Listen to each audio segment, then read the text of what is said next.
Friends, जैसा कि आप लोग जानते हैं 30 सितंबर 2025 लास्ट डेट है गवर्नमेंट एम्प्लॉयज़ के लिए ये सेलेक्ट करने के लिए कि क्या वो यूपीएस में शिफ्ट करना चाहते हैं या फिर एग्जिस्टिंग एनपीएस प्रोविज़न में ही कंटिन्यू करना चाहते हैं। डिसीज़न लेने के लिए बहुत सारे फैक्टर्स हैं जिनको हमें ध्यान में रखना होगा और काफ़ी सारे गवर्नमेंट ऑर्डर, क्लैरिफिकेशन, एफएक्यूज़ इस टॉपिक पर टाइम टू टाइम गवर्नमेंट ने इशू किए हैं। आप सामने स्क्रीन पर कई सारे ऑर्डर्स हैं जो मैंने यहाँ पे क्रोनोलॉजिकली लगा दिए हैं, इनको देख सकते हैं। और भी कई ऑर्डर्स हैं बट जो मेजर थे वो मैंने यहाँ पर शो कर दिए हैं। तो इनके जो कुछ इंपॉर्टेंट प्रोविज़न हैं उनको मैं आप सब लोगों के साथ डिस्कस करूँगा सो दैट आप अपनी सिचुएशन देखते हुए एक इन्फॉर्म्ड डिसीज़न ले सकें कि आपके लिए कौन सा ऑप्शन जो है वो बेनिफिशियल रहेगा। बिल्कुल बेसिक से स्टार्ट करते हैं कि एनपीएस में एग्जिस्टिंग प्रोविज़न जो हैं वो क्या हैं। तो अभी एज ऑफ नाउ हम जानते हैं कि जो एनपीएस है उसमें आपकी basic pay plus DNS allowance इसका 10% जो है मंथली बेसिस पे हमारी सैलरी से डिडक्ट हो जाता है। अर्लियर गवर्नमेंट इक्वल अमाउंट यानी 10% ऑफ बेसिक प्लस डीए जो हमारा होता है इतना ही अमाउंट गवर्नमेंट भी कंट्रीब्यूट करती थी और ये जो अमाउंट है ये 3 डिफ़ॉल्ट स्कीम में इन्वेस्ट होता था। SBI pension fund scheme, UTI retirement solution and LIC pension scheme. तो अप्रॉक्सीमेटली 1/3 तीनों स्कीमों में इन्वेस्ट होता था। ये इन्वेस्टमेंट कहाँ होती थी? गवर्नमेंट सिक्योरिटी जिसमें फिक्स रिटर्न होता है बट उस रिटर्न का रेट है वो काफ़ी ज़्यादा नहीं होता है। तो गवर्नमेंट सिक्योरिटीज़ में इन्वेस्टमेंट मेजर होता है इसमें डिफ़ॉल्ट ऑप्शन में। कुछ डेट इंस्ट्रूमेंट हैं उसमें भी इन्वेस्ट होता है बट वो बहुत ज़्यादा नहीं होता है। और इक्विटी यानी मार्केट में काफ़ी कम इन्वेस्टमेंट अंडर डिफ़ॉल्ट स्कीम देखने को मिलता है। द रीज़न इज़ कि आपका रिस्क जो है काफ़ी कम रहे, आप कम रिटर्न कमाएं लेकिन ऑलमोस्ट एश्योर्ड रिटर्न हो, इसीलिए इक्विटी एक्सपोजर जो है डिफ़ॉल्ट स्कीम में काफ़ी कम रखा गया है। 1 अप्रैल 2019 से एनपीएस में कुछ चेंजेस किए गए। वो चेंजेस क्या थे कि गवर्नमेंट ने अपना कंट्रीब्यूशन 10% से बढ़ाकर 14% कर दिया। तो हमारी बेसिक प्लस डीए का 10% जो है वो मंथली सैलरी से डिडक्ट होगा, लेकिन जो गवर्नमेंट कंट्रीब्यूशन है वो 10 से बढ़ाकर 14% कर दिया गया। सेकेंडली, ऑप्शन एम्प्लॉयज़ को मिली कि आप अपना फंड मैनेजर जो है वो चेंज कर सकते हैं। यानी इफ़ एम्प्लॉय वांट्स कि मुझे डिफ़ॉल्ट स्कीम में नहीं रहना है, मैं अपना फंड मैनेजर खुद चूज़ करूँगा, तो वो काफ़ी सारे फंड मैनेजर जो अवेलेबल हैं उनमें से कोई एक चूज़ कर सकते हैं। नॉट ओनली दैट, उनका रिस्क एपेटाइट कैसा है इसको देखते हुए एम्प्लॉय ये भी सेलेक्ट कर सकते हैं कि मुझे इक्विटी एक्सपोजर कितना रखना है। तो उसके अंडर 2 चॉइस दी गई। एक तो एक्टिव चॉइस जहाँ पे आप इक्विटी, कॉर्पोरेट, गवर्नमेंट सिक्योरिटी और अल्टरनेट इन्वेस्टमेंट फंड इसमें इन्वेस्टमेंट कर सकते हैं as per percentage defined by the employ. But somehow NPS की ऐप में एक्टिव चॉइस सेलेक्ट करने पर ये ऑप्शन दिख नहीं रहा है। ऑटो चॉइस में क्या है कि out of these 3 scheme, aggressive scheme जिसे कहा जाता है लाइफ साइकिल 75, जिसमें एम्प्लॉय इफ़ विशेज़ 75% तक इक्विटी एक्सपोजर ले सकता है up to the age of 35। जैसे जैसे एम्प्लॉय की एज 35 पार करती जाती है तो उसका इक्विटी एक्सपोजर जो है वो कम होता जाता है। द आइडिया इज़ कि जैसे जैसे रिटायरमेंट का डेट नज़दीक आए तो आपका रिस्क जो है वो कम से कम हो जाए, आपके इन्वेस्टमेंट पे जो रिटर्न है चाहे कम मिले लेकिन फिक्स मिले, इस वजह से इक्विटी एक्सपोजर कम होता जाता है। सिमिलरली अगर आप मॉडरेट स्कीम चुनते हैं, लाइफ साइकिल 50 इसे कहते हैं, तो आपका इक्विटी एक्सपोजर मैक्सिमम 50% पे कैप होगा। और अगर आप कंजर्वेटिव चुनते हैं तो इक्विटी एक्सपोजर मैक्सिमम 25% तक कैप हो जाएगा। आप साल में एक बार एनपीएस की ऐप डाउनलोड करने के बाद फाइनेंशियल ईयर में एक बार पेंशन फंड मैनेजर इसको चूज़ कर सकते हैं, चेंज कर सकते हैं। और आपकी जो स्कीम है वो साल में, एक फाइनेंशियल ईयर में 2 बार आप चेंज कर सकते हैं। अगर किसी एम्प्लॉय ने अभी तक चेंज नहीं किया है, इन दैट केस एम्प्लॉय जो डिफ़ॉल्ट स्कीम है उसी से गवर्न होता है, जिसमें उसका पैसा इन 3 स्कीम्स में ही इन्वेस्ट होता है। पेंशन फंड मैनेजर जो पहले ये 3 थे अब काफ़ी सारे अवेलेबल हैं। ये नाम आप यहाँ पे देख सकते हैं सामने। ये मैंने एनएसडीएल की वेबसाइट से ही स्क्रीनशॉट लिया है। और इन फंड मैनेजर का पास्ट में कितना रिटर्न आया है, क्या इनका परफॉर्मेंस रहा है, आप गूगल करेंगे, यूट्यूब करेंगे तो आपको इजीली मिल जाएगा। तो अगर आपका चेंज करने का मन होता है तो आप पास्ट परफॉर्मेंस देख के डिसीज़न ले सकते हैं। बट ऑफ कोर्स आप समझते होंगे इसको कि पास्ट परफॉर्मेंस फ्यूचर परफॉर्मेंस की गारंटी नहीं होती है। यानी किसी फंड ने अगर पास्ट में बहुत अच्छा परफॉर्म किया है तो ज़रूरी नहीं है कि वो आगे भी अच्छा परफॉर्म करेगा। तो जो भी आपका डिसीज़न है आप सोच समझ कर ले सकते हैं। अगर टैक्सेशन की बात करें तो एनपीएस पे जो कंट्रीब्यूशन होता है जिसमें 10% एम्प्लॉय का कटता है बेसिक प्लस डीए का, वो 80C में आप उसमें टैक्स रिबेट ले सकते हैं अप टू 1.5 लाख, बट वो ओल्ड टैक्स रिजीम में था। और अब जैसे जैसे न्यू टैक्स रिजीम इतना ल्यूक्रेटिव हो गया है तो आई डोंट थिंक कि कोई एम्प्लॉय बचा होगा जिसके लिए ओल्ड टैक्स रिजीम बेनिफिशियल हो, तो दैट वे आप इस 80C को इग्नोर कर सकते हैं if you are opting for new tax regime. However जो गवर्नमेंट कंट्रीब्यूशन है वो entire contribution under section 80C(2) ये टैक्स एग्जेम्प्ट है, ओल्ड टैक्स रिजीम में भी और न्यू टैक्स रिजीम में भी, तो आप टैक्स का बेनिफिट ले सकते हैं। अगर आप एनपीएस ऑप्ट करते हैं तो eight the time of retirement क्या क्या आपको मिलेगा? पहला तो एक लमसम अमाउंट आपको मिल जाएगा, यानी जितना भी कॉर्पस आपने एक्यूमुलेट किया होगा, व्हाट इज कॉर्पस, जितना आपने अपना सैलरी से डिडक्शन करवाया था प्लस जितना गवर्नमेंट कंट्रीब्यूशन आया वो मार्केट में इन्वेस्ट हुआ और उसका रिटर्न आया कुछ। अब ये जो टोटल अमाउंट एक्यूमुलेट हुआ है at the age of 60 years when you will be superannuating, this is the lump sum amount, this is your corpus. इसका 60% अगर आप चाहें तो इट इज़ अप टू 60%, आप चाहें तो कम विड्रॉ कर लें, लेकिन इफ़ यू विश कि 60% मुझे विड्रॉ करना है ताकि मेरी फाइनेंशियल गोल्स जो है मैं उसको कंप्लीट कर सकूं, प्रॉपर्टी में इन्वेस्ट करना है, कोई और फाइनेंशियल गोल है, और एम्प्लॉय सेज कि ये पैसा मुझे दे दो, मैं अपने हिसाब से बेटर इन्वेस्ट करके रिटर्न ले लूँगा, तो आप अप टू 60% इसको विड्रॉ कर सकते हैं। जो बचा हुआ आपका 40% अमाउंट है वो आपका मार्केट में इन्वेस्ट होगा, उसमें आप एन्युटी की स्कीम ले सकते हैं, 6% 7% जो भी उस समय रेट ऑफ इंटरेस्ट चल रहा होगा, कम भी हो सकता है ज़्यादा भी हो सकता है, तो उसके अकॉर्डिंग आपकी मंथली पेंशन बनेगी। तो जितना ज़्यादा आप कॉर्पस एक्यूमुलेट करेंगे eight the time of retirement उतनी ही ज़्यादा आपको मंथली पेंशन मिलेगी। इसके अलावा रिटायरमेंट ग्रेच्युटी भी आपको मिलेगी, basic plus DA into 6 monthly period, यानी कितने 6 मंथली पीरियड आपने अपने सर्विस पीरियड में कंप्लीट किए हैं, डिवाइडेड बाय 4। ये अभी मैं आगे कैलकुलेशन भी एक एक्सेल शीट की हेल्प से शो करूंगा आपको। तो ये आपको रिटायरमेंट ग्रेच्युटी मिल जाएगी। इसकी सीलिंग कभी 10 लाख होती थी, वो बढ़ते बढ़ते फाइनली 1/1/2024 से 25 लाख हो गई है। और अगर आपके रिटायरमेंट में टाइम है तो मे बी फ्यूचर में ये और भी बढ़ जाए, तो आपको मैक्सिमम अमाउंट जो है रिटायरमेंट ग्रेच्युटी का आप उसको विड्रॉ कर पाएंगे। आपने कितनी लीव एक्यूमुलेट की हैं आपको सबको मालूम होगा कि 300 डेज तक का लीव एनकैशमेंट, अगर आपकी 300 EL एक्यूमुलेटेड है तो उनको आप एनकैश करा सकते हैं। अप्रॉक्सीमेटली 10 मंथ की जो आपकी सैलरी है वो आपको एज लीव एनकैशमेंट मिल जाती है at the time of superannuation. और जो CGGIS या GIS जिस भी नाम से आपका ग्रुप इंश्योरेंस स्कीम चल रही है, उसका जो पैसा है वो आपको रिटायरमेंट के टाइम पर कुछ एक थोड़ा बहुत अमाउंट जो आपका एक्यूमुलेट हुआ होगा तब तक वो आपको मिल जाता है। ये थे प्रोविज़न NPS में। अब UPS के क्या मेजर प्रोविज़न है? UPS में पहले तो ये हम ध्यान रखें कि एम्प्लॉय कंट्रीब्यूशन तो वही है 10% ऑफ बेसिक प्लस DA, लेकिन गवर्नमेंट कंट्रीब्यूशन जो है वो 10% ही रहेगा, 14 नहीं। इसके अलावा गवर्नमेंट 8.5% का एडिशनल कंट्रीब्यूशन एक पूल कॉर्पस बनाकर उसमें करती जाएगी, सो दैट जब एम्प्लॉय रिटायर होता है और उसको 50% of the average of last 12 month of पे ड्रॉन जब वो मिलना होगा, तो अगर कुछ शॉर्टफॉल आता है, फॉर एग्जाम्पल मैं एक ऐसे ही रैंडम कोई एग्जाम्पल ले रहा हूँ कि लेट से कि आपको 50% ऑफ द लास्ट पे ड्रॉन देने के लिए 5 करोड़ का कॉर्पस एक्यूमुलेट होना चाहिए, और उस समय जो आपका कॉर्पस इकट्ठा हुआ है वो 4 करोड़ 80 लाख है, तो 20 लाख का शॉर्टफॉल ये मीट करने के लिए गवर्नमेंट ने 85% का एडिशनल कंट्रीब्यूशन जो है एक पूल कॉर्पस बना के उसमें डालते जाना है मंथली बेसिस पे, और वो भी मार्केट में इन्वेस्ट होगा, वो भी ग्रो करेगा। तो ये जो शॉर्टफॉल है उसको मीट करने के लिए ये पैसा है ये एक सेपरेट अकाउंट में ही मेंटेन होगा। मंथली पेंशन हमारे को मिलेगी 50% of the 12 monthly average basic पे।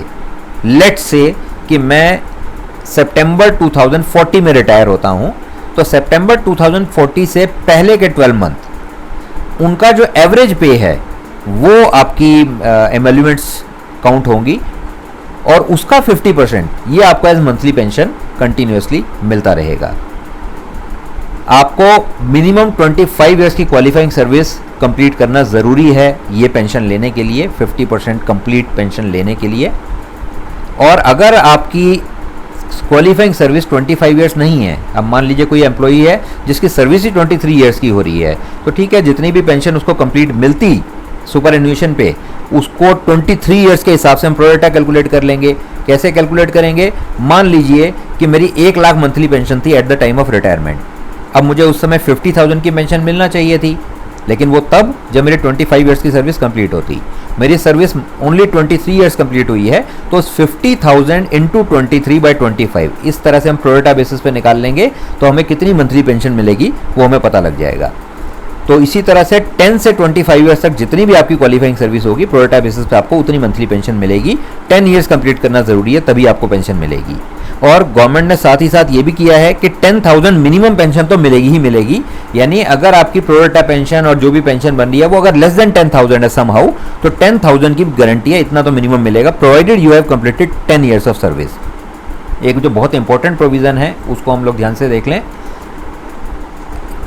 आप अगर VRS ले लेते हैं 25 ईयर सर्विस कंप्लीट करने के बाद, तो आपकी पेंशन कब से स्टार्ट होगी? जब आपकी एज 60 ईयर्स कंप्लीट हो जाएगी। फॉर एग्जांपल कोई एम्प्लॉय 57 ईयर्स की एज में VRS ले लेता है, तो 57 ईयर्स की एज में उसको ऊपर जो मैंने बेनिफिट लिखे थे NPS में, आगे मैं UPS में भी पॉइंट नंबर 6 में कवर करूंगा, तो वो बेनिफिट तो उसको इमीडिएटली मिल जाएंगे।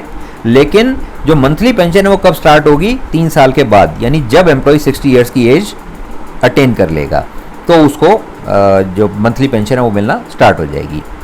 तो क्या क्या बेनिफिट हैं जो कि UPS में मिलते हैं? एक तो मंथली पेंशन, जैसे मैंने ऊपर बात की।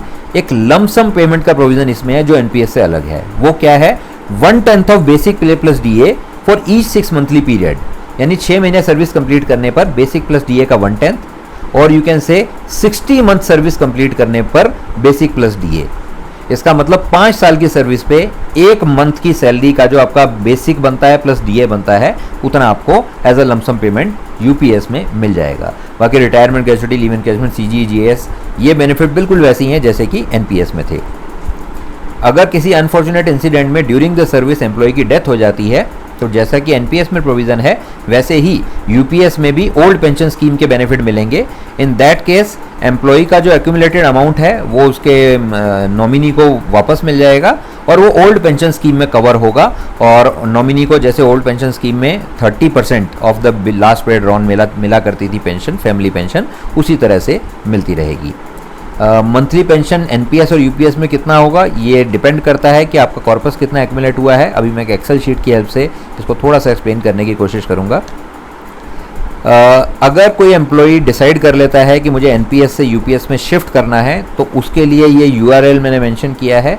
यहाँ पर जाकर आप, जैसा कि यहाँ स्क्रीनशॉट में दिख रहा है, इस ऑप्शन को क्लिक कर सकते हैं, migrate from NPS to UPS, और ये क्लिक करने के बाद जो ऑन स्क्रीन इंस्ट्रक्शन है उसको फॉलो कर सकते हैं। ये मैंने एक लिंक दिया है, आपको आराम से ये प्रोटीन की वेबसाइट पे आराम से मिल जाएगा। तो वहाँ पर एक PDF है, उस PDF में भी स्क्रीनशॉट के साथ लेके स्टेप्स दिखाए हुए हैं, बड़े सिंपल से स्टेप्स हैं। उसको फॉलो करते हुए आप ऑनलाइन भी अप्लाई कर सकते हैं NPS से UPS में शिफ्ट करने के लिए। एक चीज़ मैं यहाँ बता दूँ, जो ऊपर मैंने LC50 ऑप्शन की बात की थी, यानी अगर कोई एम्प्लॉई सोचता है कि मैं मार्केट में इन्वेस्ट करूंगा तो मेरा कॉर्पस, एक हैंडसम कॉर्पस एक्यूमुलेट हो जाएगा as compare to default option, अगर एम्प्लॉई को ऐसा लगता है तो LC50 में जा सकते हैं NPS में। सेम ऑप्शन UPS में भी अवेलेबल है। हाउएवर, जब आप UPS में रहते हैं तो आपका 10% और गवर्नमेंट कंट्रीब्यूशन UPS में 10% है, 14 नहीं। तो ये जो 20% है, सिर्फ इसी को ही आप इन्वेस्ट कर सकते हैं LC50, LC25, जो भी आपको सूटेबल लगता है उसमें। जो 8.5% कॉर्पस है वो पूल कॉर्पस है, वो गवर्नमेंट सेपरेटली मैनेज करेगी, उसको एम्प्लॉय नहीं छेड़ सकता, उसको आप चाहें तो मार्केट में इन्वेस्ट नहीं कर सकते हैं।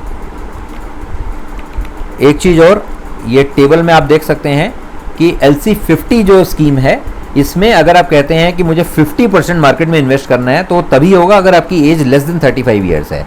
जैसे जैसे आपकी एज बढ़ती जाएगी, you can see E is equity, ये कॉर्पोरेट बॉन्ड है और ये गवर्नमेंट सिक्योरिटीज़ है। तो इक्विटी का मतलब तो ये मार्केट में इन्वेस्ट होगा, कॉर्पोरेट बॉन्ड मतलब जो कंपनीज बॉन्ड लाती हैं जिनमें रफली 9 to 11% का इंटरेस्ट रेट रहता है, और गवर्नमेंट सिक्योरिटीज़ में कंपैरेटिवली 6 to 8% का इंटरेस्ट रेट रहता है। तो इक्विटी में आपका एक्सपोजर एज बढ़ते बढ़ते कम होता जा रहा है, and you can see 55 years की एज आते आते इक्विटी एक्सपोजर मेयरली 10% रह जाता है। यानी अगर आपकी सर्विस कम बची है तो अगर आप LC50 ले भी लेते हैं तो आपको बहुत ज़्यादा बेनिफिट नहीं होगा, क्योंकि आपका इक्विटी एक्सपोजर कम रहेगा। End of course equity exposure का मतलब ये है कि इक्विटी से जुड़े हुए रिस्क भी हैं, कि अगर मार्केट डाउन है तो आपका रिटर्न जो है वो कम भी हो सकता है, और मे बी नेगेटिव अगर सोचें तो माइनस में भी जा सकता है। तो वो रिस्क जो है वो इसके साथ इन्वॉल्व होंगे, दिस यू शुड नो। अब ये मैं एक एक्सेल शीट जो है वो आपके साथ शेयर कर रहा हूँ। इसमें मैंने क्या किया है, कैलकुलेट किया है कि यूपीएस में आपको कितनी पेंशन मिलेगी, एनपीएस में आपको कितनी पेंशन मिलेगी, डिपेंडिंग अपॉन आपने कितना कॉर्पस अपना एक्यूमुलेट किया है। इसमें क्या क्या मैंने एजम्पशन ली हैं मैं वो थोड़ा सा एक्सप्लेन करने की कोशिश करता हूँ।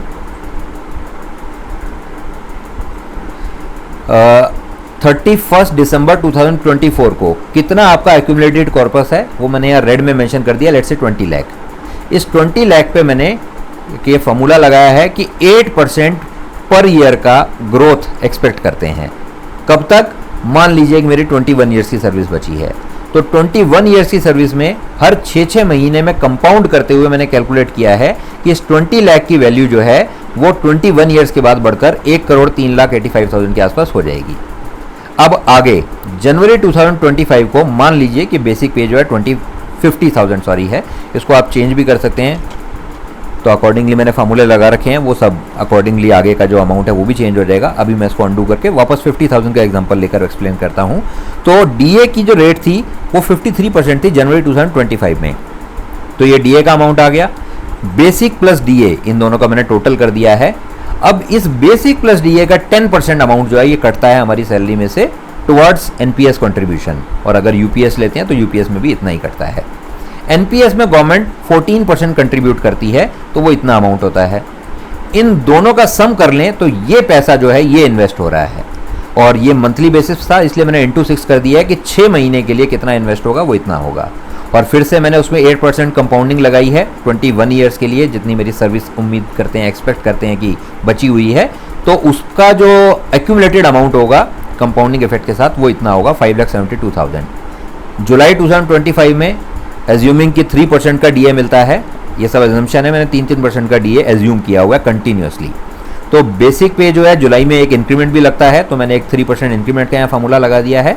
तो इंक्रीमेंट लगा, 3% डीए मिला, अब डीए इतना हो गया और बेसिक प्लस डीए इतना हो गया, तो मेरा कंट्रीब्यूशन भी बढ़ गया, 10% गवर्नमेंट कंट्रीब्यूशन भी बढ़ गया। अगेन उसको 6 से मल्टीप्लाई किया और फिर से 8% का रिटर्न एज्यूम करते हुए बचे हुए 20.5 ईयर्स, क्योंकि यहाँ से 6 महीने हम आगे आ गए हैं तो रिटायरमेंट में 20.5 ईयर्स बचे हैं, तो टोटल जो अमाउंट एक्यूमुलेट होगा वो इतना होगा। सिमिलरली ये मैं करता गया, लास्ट मैंने जनवरी 2046 तक कैलकुलेट करके चला है, तो जो एक्यूमुलेटेड कॉर्पस आता है वो 3,11,00,000 के आसपास आता है, मोटा मोटा 3 करोड़ इसको मानकर चलते हैं। अब यूपीएस में क्या क्या बेनिफिट मिलेंगे? मंथ ऑफ रिटायरमेंट मैंने ले लिया जनवरी 2046, लास्ट पे ड्रॉन मैंने वहीं से ले ली है 92,900, ये आप देख सकते हैं। 50% ऑफ द लास्ट पे ड्रॉन, मैंने 50% का फॉर्मूला इसमें लगा दिया है। डीए जो है उस समय जैसा कि मैंने कहा था, मैंने 3% का कंटिन्यूस इंक्रीमेंट किया है। बीच में पे कमीशंस भी आएंगी, बट उसमें क्या होता है कि फिर आपका डीए बेसिक में मर्ज हो जाता है और डीए 0 से स्टार्ट होता है, तो मैंने अभी पे कमीशन का इम्पैक्ट इसमें कैलकुलेट नहीं किया है। मैं सिंपली डीए को 3% कंटिन्यूसली इंक्रीज करता गया हूँ। तो 92,900 ये बेसिक पे है और 179% डीए मैंने उस समय एज्यूम करके चला है जनवरी 2046 में। तो डीए जो है इस बेसिक के ऊपर 179% के हिसाब से इतना आता है। बेसिक प्लस डीए ये इसका टोटल कर दें तो ये आता है 1,29,000।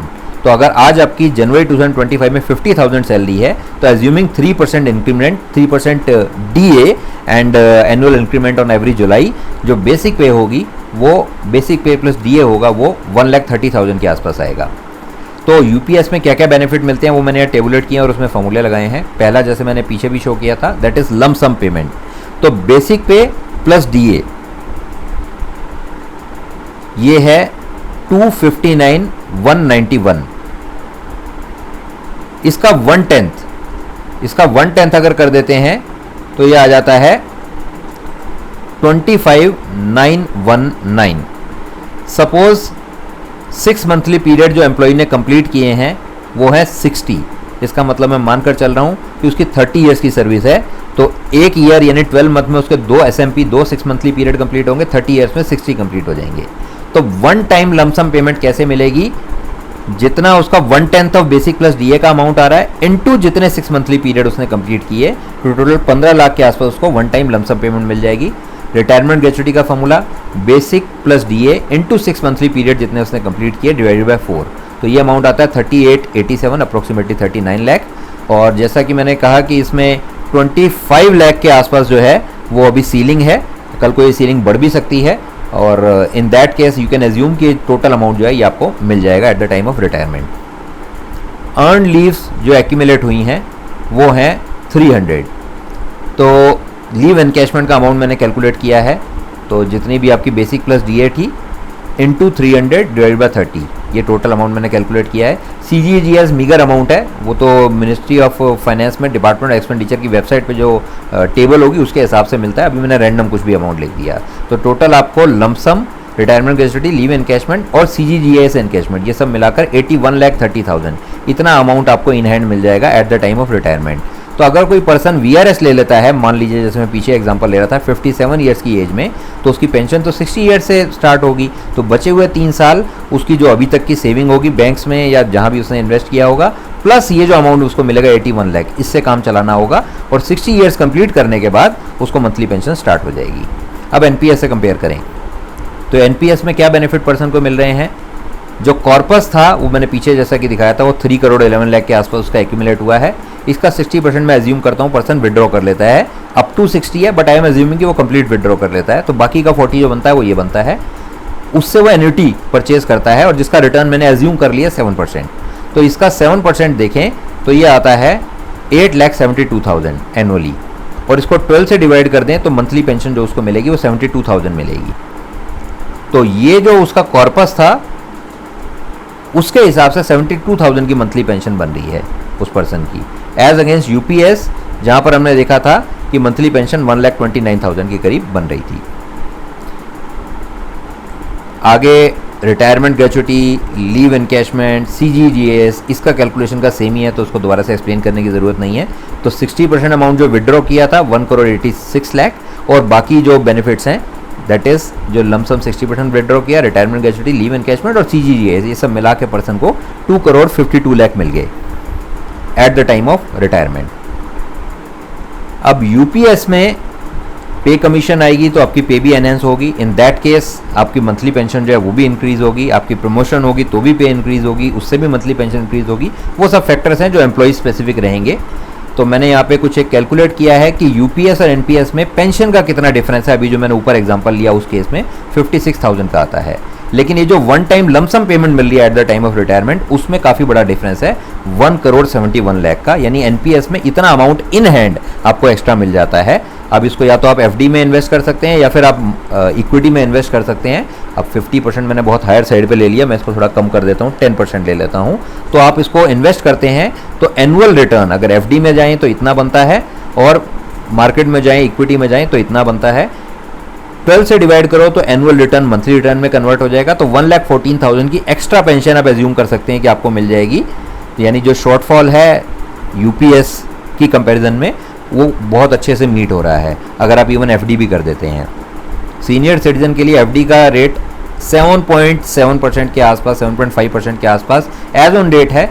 फ्यूचर में हो सकता है ये कम ही होगा, तो मैंने 8% बहुत हायर साइड पे ले लिया। मैं इसको भी कम करके देखता हूँ तो भी आपको 85,000 के आसपास तो रिटर्न मंथली बेसिस पे इससे मिल ही जाएगा। तो जो UPS का जो शॉर्टफॉल था वो इससे काफ़ी हद तक कवर हो जाता है। Not only that, eight the time of जब पर्सन की और उसके बेनिफिशियरी की डेथ हो जाती है, इन दैट केस जो आपका 40% अमाउंट था जो इन्वेस्टेड था वो आपके नॉमिनी को वापस मिल जाएगा इन NPS। तो वो आपको एडिशनल अमाउंट भी लमसम मिल जाता है। UPS में एज ऑफ नाउ वो प्रोविज़न नहीं है। तो फ्रेंड्स ये कुछ मेजर पॉइंट्स है UPS और NPS में इनकी कंपैरिजन के लिए, तो जिनको आप ध्यान में रखते हुए डिसाइड कर सकते हैं कि आपके लिए कौन सा ऑप्शन जो है वो ज़्यादा बेटर है।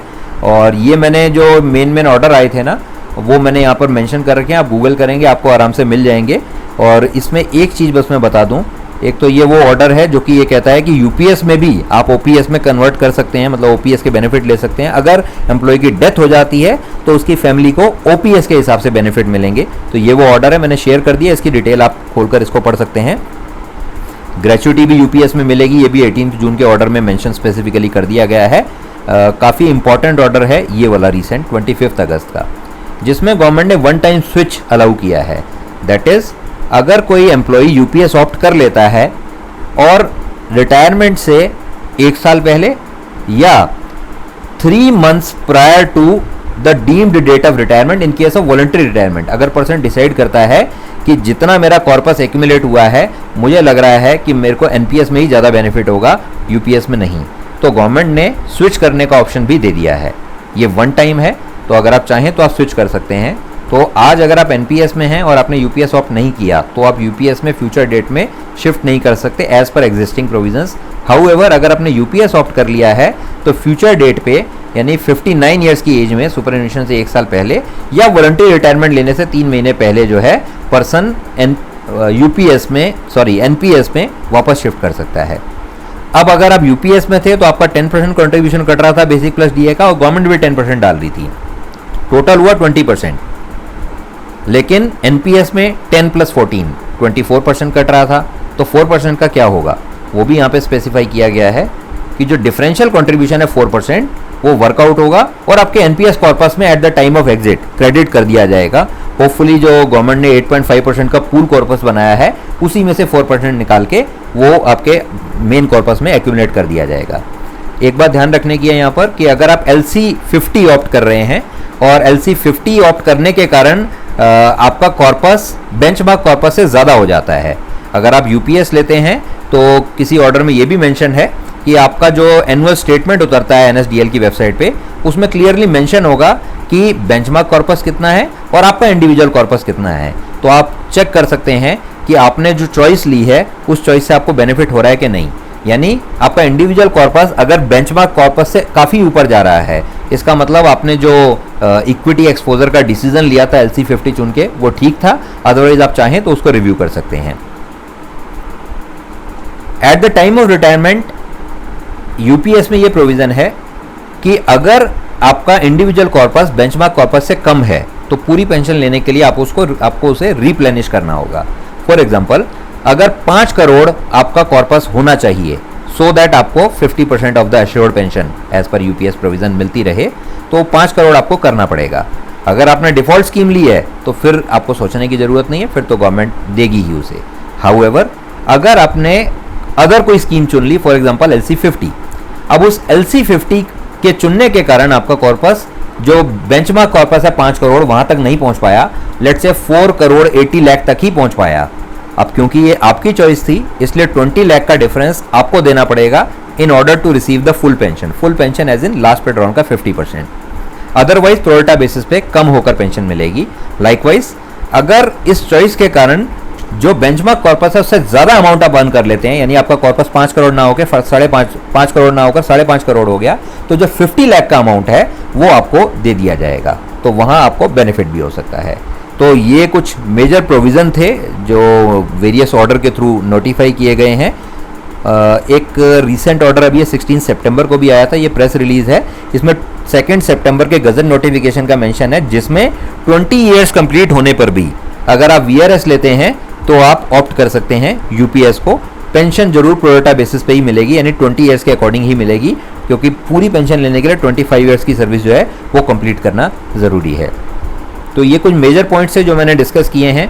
अब आपका कितना कॉर्पस एक्यूमुलेटेड है, आपका रिस्क एपेटाइट कितना है, आपके गोल्स क्या हैं, उसके अकॉर्डिंग आप डिसीजन ले सकते हैं कि आपके लिए एनपीएस ज़्यादा बेनिफिशियल है या यूपीएस ज़्यादा बेनिफिशियल है।